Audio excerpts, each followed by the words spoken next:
TDP అధినేత చంద్రబాబుపై మంత్రి విడుదల రజని విమర్శలు గుప్పించారు. ఆరోగ్యశ్రీపై మాట్లాడే అర్హత చంద్రబాబుకు, లోకేష్కు లేదని మండిపడ్డారు. ఆరోగ్యశ్రీని అనారోగ్యశ్రీగా మార్చిన ఘనత చంద్రబాబుదే అని ఆరోపించారు.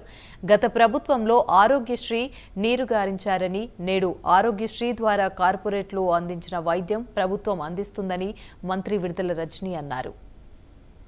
చంద్రబాబు నాయుడు గారు, లోకేష్ గారు మనం చూస్తూ ఉన్నాము. వీళ్ళిద్దరూ ఆరోగ్యశ్రీ గురించి మాట్లాడుతూ ఉన్నారు.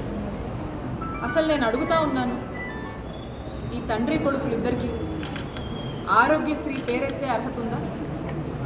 అసలు ఆరోగ్యశ్రీ గురించి మాట్లాడే హక్కు ఉందా? అసలు చంద్రబాబు నాయుడు గారి హయాంలో ఆరోగ్యశ్రీని అనారోగ్యశ్రీగా మార్చింది నిజం కాదా?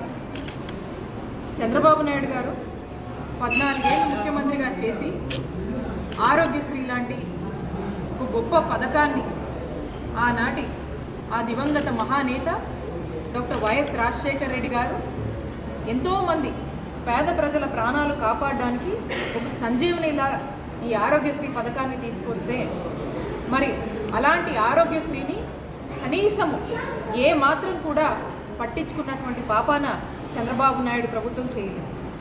చంద్రబాబు నాయుడు గారు